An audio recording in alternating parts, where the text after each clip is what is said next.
हरिओम श्रीराम अंबज्ञ नाथसवी। माझं नाव संतोष सिंह पाटील, कडिंगलज उपासना केंद्र। मी 2009 मध्ये बापूंच्या मध्ये आलो, बापूंच्या म्हणजे आपल्या केंद्रामध्ये आलो, कडिंगलज केंद्रामध्ये। मला काही असं माहीत नव्हतं, बापू म्हणजे काय माहीत नव्हतं मला। मी आजारी पडलेलो, ज्या वेळेला मी आजारी पडलो, एक 8 दिवस हॉस्पिटलमध्ये मी ॲडमिट होतो। 8 दिवस मला मलेरिया झाला। मलेरिया झाल्यानंतर माझं ट्रीटमेंट केलं, सगळं ठीक होतं।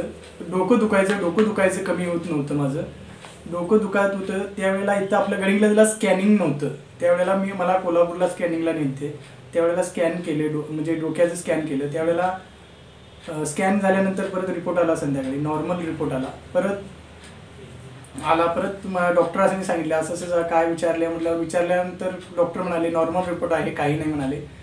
मग त्याच्यानंतर आम्हाला डिस्चार्ज दिलं, घरी आलो। घरी आल्यानंतर मला संजय सिंह तराळ हे आमचे मित्रच आहेत, त्यांनी मला सांगितलं असं अनिरुद्ध बापूंचे उपासना आमच्या इथं चालू होते पाटणी हॉलला, तू एक दिवस ये बघ कसं वाटतंय। मग त्याच्यानंतर मी बघितलं। बापूंनी एकच विनंती केली, मी हात जोडला, बापू मला ह्याच्यातनं बरं करा, मी कायमस्वरूपी मी तुमच्याकडे येईन उपासनेला। त्या दिवशी मी एक दिवस उपासनेला गेलो। त्या दिवशीपासून मी आजपर्यंत जवळजवळ 12 ते 13 वर्ष झालं मी उपासनेला जातो। आणि बापू माझं श्वासपेक्षा मी बापूसनी मानतो, आणि बापू आहे ते सगळं बापूंच्यामुळं आहे।